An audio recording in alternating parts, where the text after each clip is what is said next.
Sámúẹ́lì kínní orí 22 láti ẹsẹ̀ 1 títí dé ẹsẹ̀ 23. Dáfídì sì kúrò níbẹ̀, ó sì sá sí ihò Adúlámù. Nígbà tí àwọn arákùnrin rẹ̀ àti ìdílé bàbá rẹ̀ sì gbọ́, wọ́n sì sọ̀kalẹ̀ tọ̀ ọ́ níbẹ̀. Olúkúlùkù ẹni tó ti wà nínú ìpọ́njú, àti olúkúlùkù ẹni tó ti jẹ gbèsè, àti olúkúlùkù ẹni tó wà nínú ìbànújẹ́ sì kó ara wọn jọ sọ́dọ̀ rẹ̀, ó sì jẹ́ olórí wọn. Àwọn tí ó wà lọ́dọ̀ rẹ̀ sì tó ìwọ̀n 400 ọmọkùnrin. Dáfídì sì ti ibẹ̀ náà lọ sí Mispe ti Moabu. Òun sì wí fún ọba Moabu pé, jẹ́ kí bàbá àti ìyá mi, èmi bẹ̀ ọ́, wá bá ọ gbé, títí èmi ò fi mọ ohun tí Ọlọ́run yóò ṣe fún mi. Ó sì mú wọn wá síwájú ọba Moabu, wọ́n sì bá a gbé ní gbogbo ọjọ́ tí Dáfídì fi wà nínú ihò náà. Gáàdì wòlíì sì wí fún Dáfídì pé, má ṣe gbé inú ihò náà, yẹra kí o sì lọ sí ilé Júdà.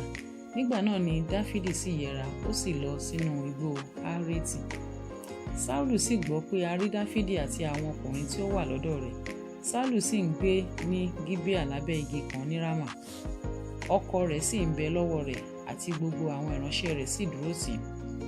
Nígbà náà ni Sáúlù wí fún àwọn ìránṣẹ́ rẹ̀ tí ó dúró tì í pé, ǹjẹ́ gbọ́, ẹ̀yin ará Bẹ́ńjámínì, ọmọ Jésè yóò há fún olúkúlùkù yín ní oko àti ọgbà àjàrà bí?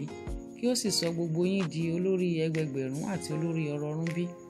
Tí gbogbo yín fi dìmọ̀lù sí mi, tí kò fi sí ẹnìkan tí ó sọ lé etí mi pé, ọmọ mi ti bá ọmọ Jésè múlẹ̀, bẹ́ẹ̀ ni kò sì sí ẹnìkan nínú yín tí ó ṣàánú mi, tí ó sì sọ lé etí mi pé, ọmọ mi mú kí ìránṣẹ́ mi dìde sí mi láti bá dè mí, bí ó ti rí lónìí. Dóégì ará Édómù tí a fi jẹ olórí àwọn ìránṣẹ́ Sáúlù sì dáhùn wípé, èmi rí ọmọ Jésè, ó wá sí Nóbù sọ́dọ̀ Ahimeleki ọmọ Ahitubu.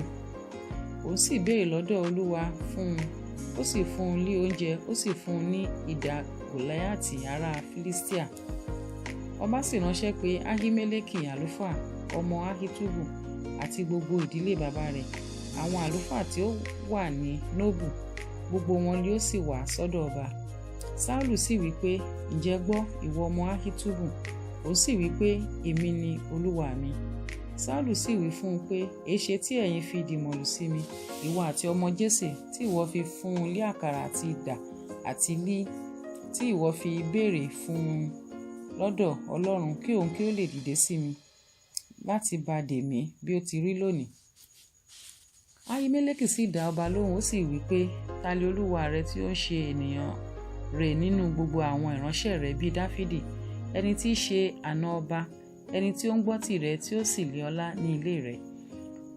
Òní li èmi ò ṣẹ̀ṣẹ̀ máa béèrè lé ọwọ́ Ọlọ́run fún un bí? Kí èyí ní jìnnà sí mi, kí ọba kí ó má ṣe ka nǹkan kan sí ìránṣẹ́ rẹ̀ lọ́rùn tàbí sí gbogbo ìdílé bàbá mi, nítorí pé ìránṣẹ́ rẹ̀ kò mọ nǹkan nínú gbogbo nǹkan yìí, díẹ̀ tàbí púpọ̀. Ọba sì wí pé, Ahimeleki, kíkú ni ìwọ ó kú, ìwọ àti gbogbo ìdílé bàbá rẹ̀.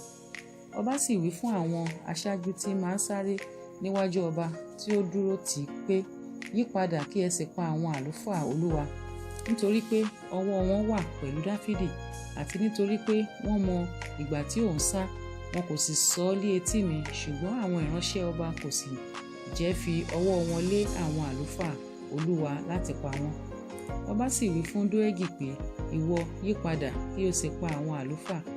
Dóégì ará Édómù sì yí padà, ó sì kọlu àwọn àlùfáà, ó sì pa lé ọjọ́ náà 180 ènìyàn tí ń wọ aṣọ ọ̀gbọ̀ éfódù.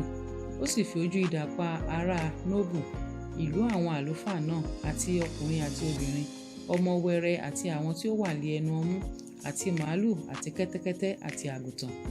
Ọ̀kan nínú àwọn ọmọ Ahimeleki ọmọ Ahitubu tí à ń pè ní Abiatari sì gbọ́, ó sì sá àsálà tọ̀ Dáfídì lọ. Abiatari sì fi hàn Dáfídì pé Sáúlù pa àwọn àlùfáà Olúwa tán. Dáfídì sì wí fún Abiatari pé, èmi ti mọ̀ ní ijọ́ náà, nígbà tí Dóégì ará Édómù nì ti wà níbẹ̀ pé, nítòótọ́ yóò sọ fún Sáúlù, nítorí mi ni a ṣe pa gbogbo ìdílé bàbá rẹ̀. Ìwọ jókòó níhìn lọ́dọ̀ mi, má ṣe bẹ̀rù, nítorí pé ẹni tí ń wá ẹ̀mí mi, ó ń wá ẹ̀mí rẹ̀, ṣùgbọ́n lọ́dọ̀ mi ni ìwọ ó wà ní àìléwu.